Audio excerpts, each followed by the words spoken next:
Olá, amigos da TV Impacto. Aqui quem fala é Alan Patrick, o porta-voz do povo, levando os assuntos de interesse da nossa população.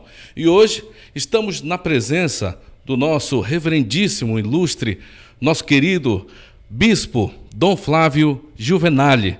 E hoje nós vamos falar sobre assuntos que é de grande interesse da população e também falar das festividades de Nossa Senhora da Conceição, que está no número 99 e que vem com muitas novidades esse ano. Nós tivemos aí o Círio, que foi momentos de muita emoção, muita gente se emocionou, chorou, ainda tem muita coisa ainda por vir. Temos a caminhada de Fé com Maria, mas vamos falar agora com o Dom Flávio para saber qual a opinião dele, a avaliação até agora sobre as festividades de Nossa Senhora da Conceição. Seja muito bem-vindo à TV Impacto. Obrigado a você, obrigado a todos que vão nos acompanhar.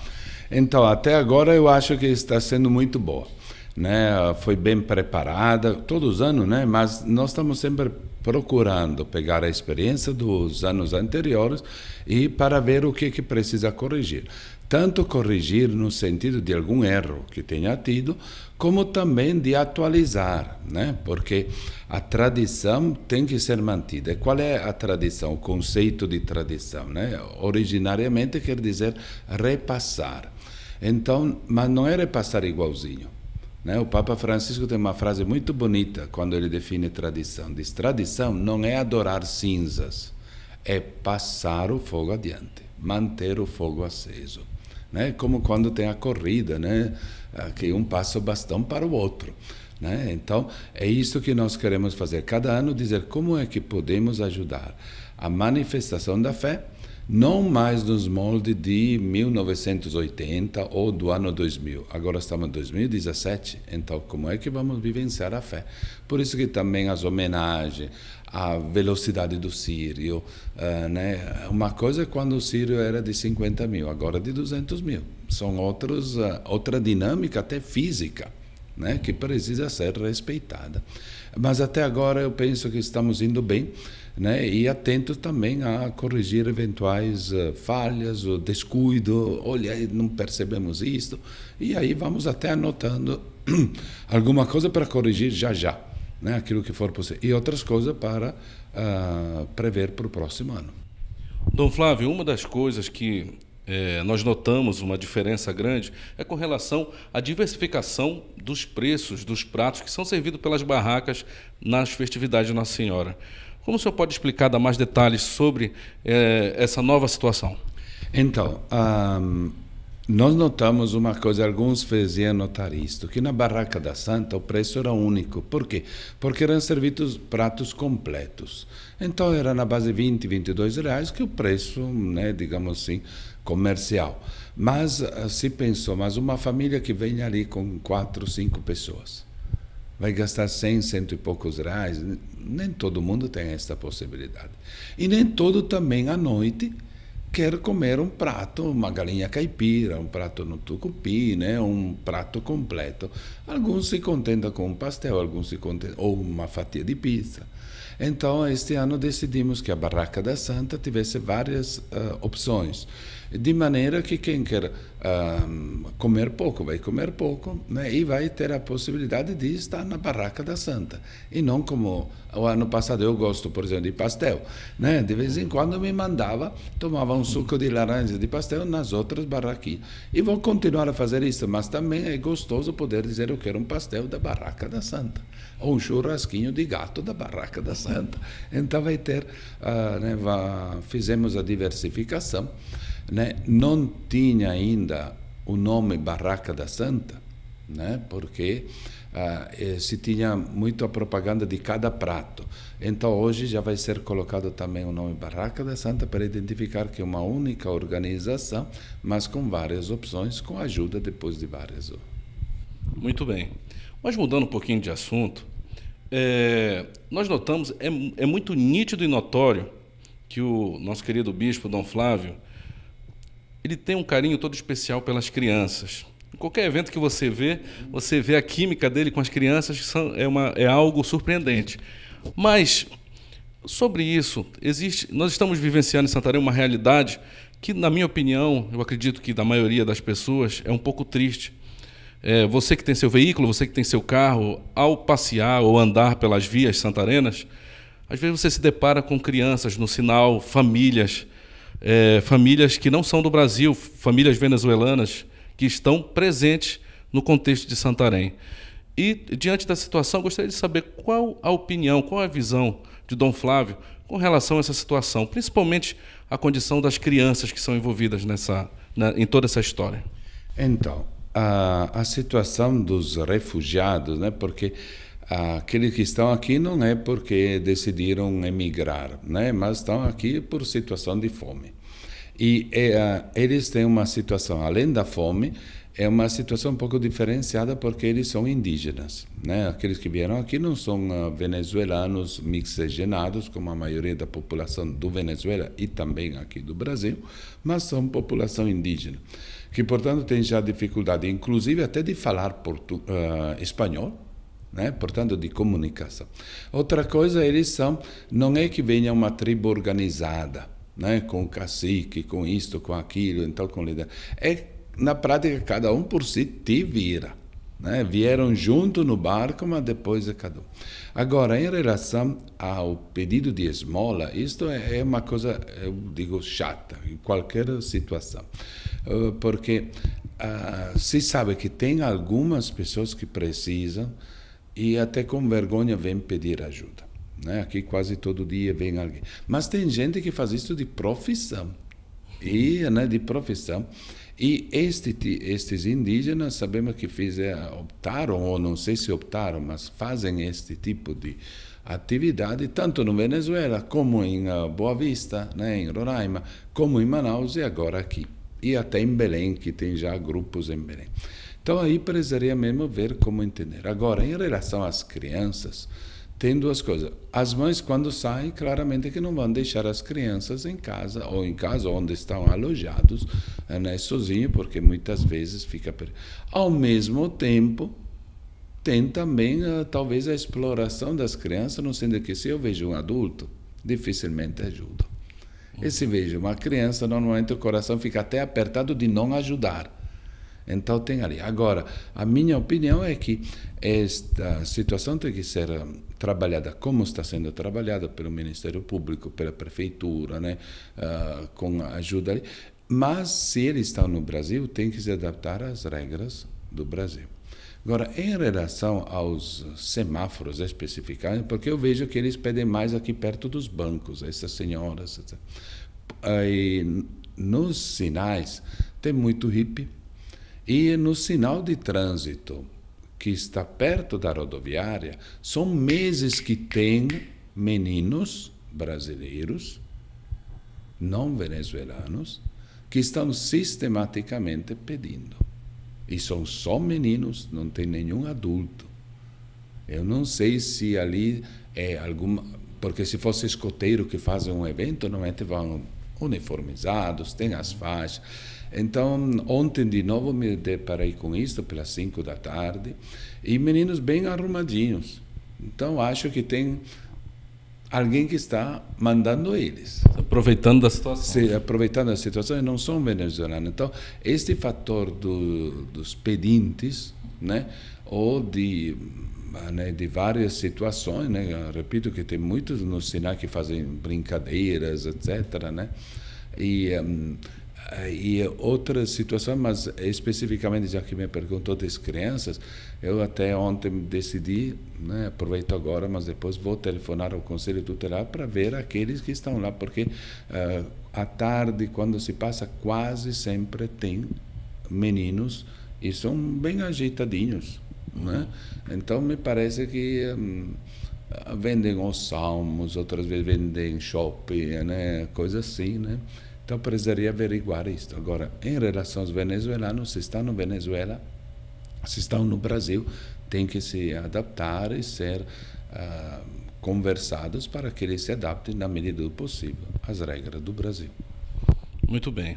Semana passada, houve um assunto que gerou uma polêmica na internet, nas redes sociais, e que também foi pauta do jornal Impacto, que foi a opinião do professor Ivan Sadek, com relação à nova programação que está sendo adotada na Rádio Rural de Santarém, e gerou muitas opiniões, divergências de opiniões, inclusive a dele, com relação a essa nova programação. Mas eu queria saber diretamente do pastor maior, né, uma visão ampla, do coordenador mesmo da diocese, e que gostaríamos de saber a visão dele com relação às afirmações do professor Ivan Sadek e também sobre a nova programação.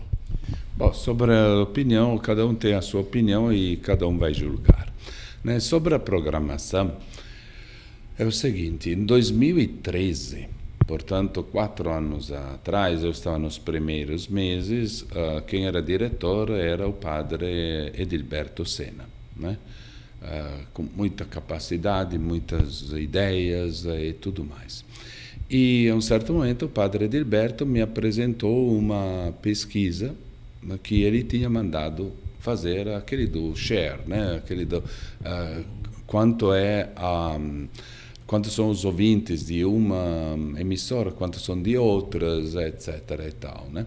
E ele estava muito para baixo, né, quando me apresentou isto, porque disse 10 anos atrás mandei fazer uma mesma pesquisa, nós estávamos a 40% e agora olha aqui o resultado. E o resultado foi que em 2003, em 10 anos, nós tínhamos caído de 40% primeira posição no interior para 5%. 5%. E na cidade de 40% também naquela época para 14%.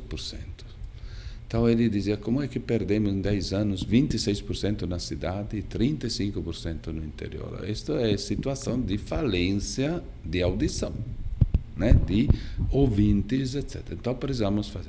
Aí uns meses depois, por motivos de compromisso dele, ele me pediu que fosse substituído.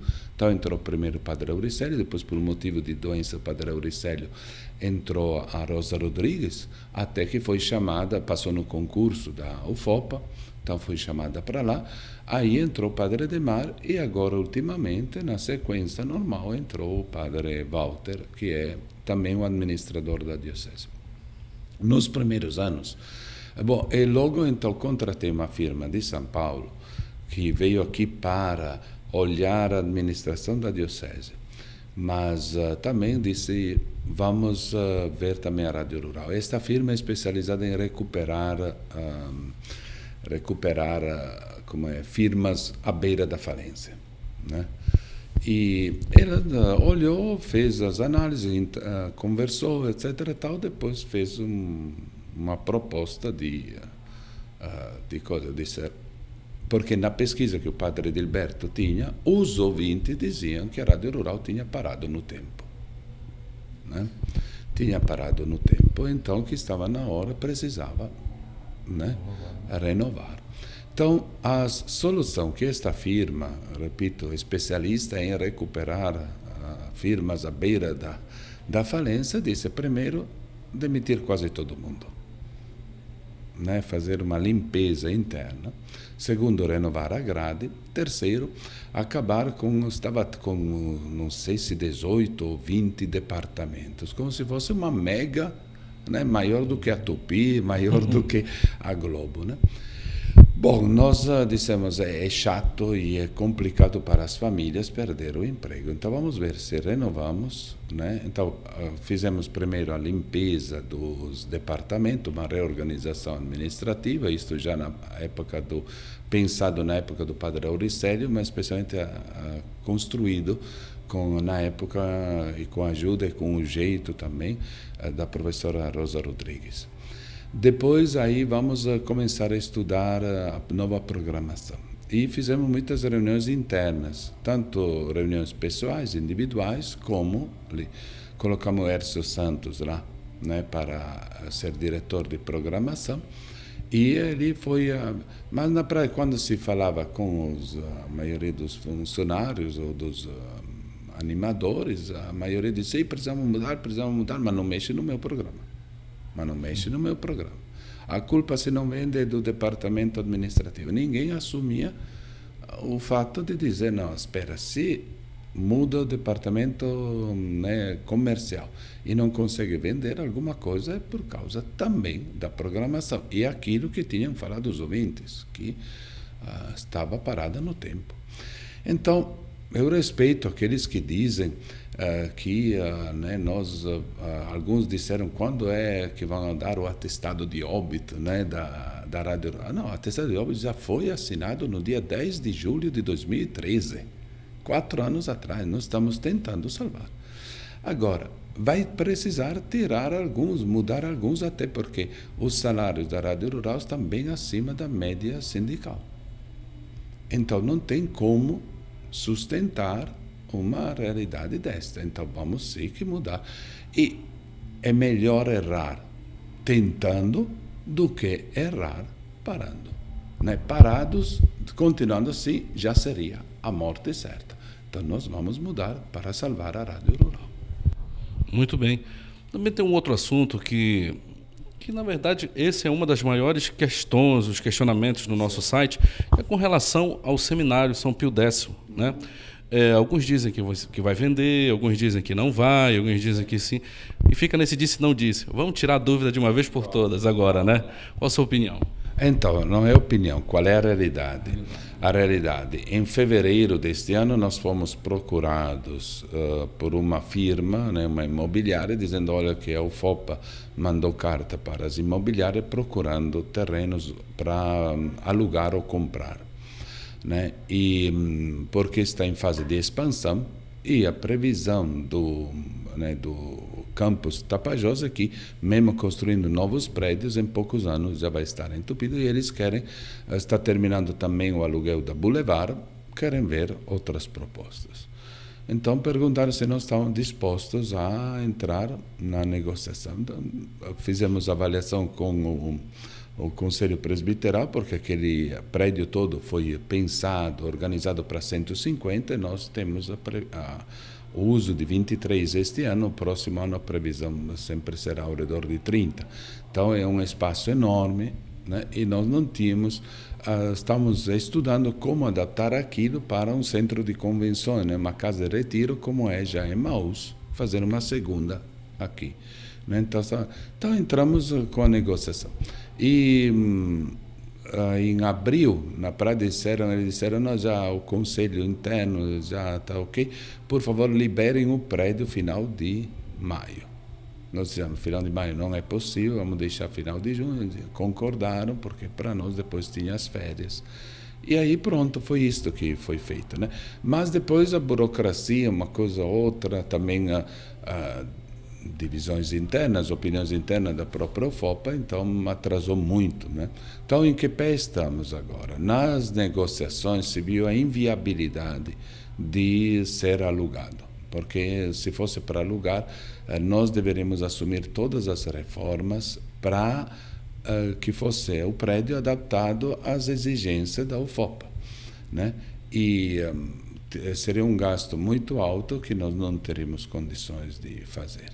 Então se aceitou a proposta deles de uma eventual compra. Agora o problema está com o MEC, né? Está no MEC e também no clero a opinião não é concorde. Tem alguns que acham que sim, outros que acham não, deixa ali, vamos procurar outras formas de levar para frente, porque é um gasto, a manutenção de toda aquela estrutura não indiferente, é alto, e então o custo per capita do seminarista precisaríamos mudar de qualquer jeito. Né? Não se pode pensar de voltar para lá eventualmente do mesmo jeito que era. Atualmente o seminarista mora em 2 casas alugadas, né? E vamos ver agora qual é a resposta. Agora, o problema é que o tempo está passando, e vai ter terça-feira próxima a eleição, né, da nova reitoria, e então não sei o que vai dar. Eu entreguei nas mãos de Deus desde setembro, quando nós batemos o martelo dizendo aceitamos a proposta, mas de lá para cá eu disse, olha, a Deus, se for para vender, o Senhor faça as coisas fluir.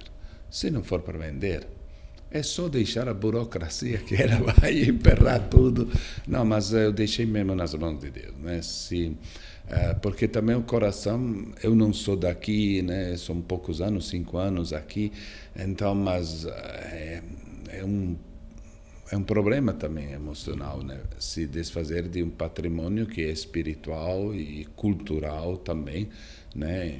Agora, a vantagem é que muita gente diz, mesmo os alunos, também eles, alguns estão a favor, outros não, né? Mas aqueles que estão a favor dizem, sim, mas não está sendo vendido para ser um hotel, para ser uma outra coisa, está sendo vendido para né, um serviço educativo que quando foi criado aquilo como seminário menor, todo mundo sabia que a maioria ali não ia ser padre. Era mais um serviço social para adolescentes de famílias simples e que, com a ajuda do seminário, da qualidade do estudo no seminário, poderiam construir uma vida bem melhor. Então, todos os seminários da Amazônia foram feitos com essa perspectiva de um serviço social e, se de vez em quando escapasse alguma vocação, melhor ainda, né? Então, digamos, a finalidade principal seria mantida, né? Uma dimensão social educativa, né? Com a UFOP. Mas, se não for para ser vendido, veremos então como retomar o primeiro projeto, que era encontrar verbas para adaptar aquilo para ser um centro de convenções, né? Especialmente para nós, centro de espiritualidade nos finais de semana, mas durante a semana também aberto para firmas ou pessoas interessadas em encontros, reuniões e tudo mais. Muito bem, queremos agradecer aqui a presença na TV Impacto do nosso querido Dom Flávio Gevenali, que deu alguns esclarecimentos, né? Respondeu algumas perguntas, tirou muitas dúvidas aí. Nosso muito obrigado por sua presença. Obrigado e até a próxima, se Deus quiser. Mas eu quero saber qual a sua opinião sobre isso. O que você acha de todos esses esclarecimentos e até sobre as inovações das nossas festividades de Nossa Senhora da Conceição? Deixe nos comentários abaixo, curta esse vídeo e compartilhe também para que outras pessoas tenham acesso a essas informações. Alan Patrick, o porta-voz do povo para a TV Impacto.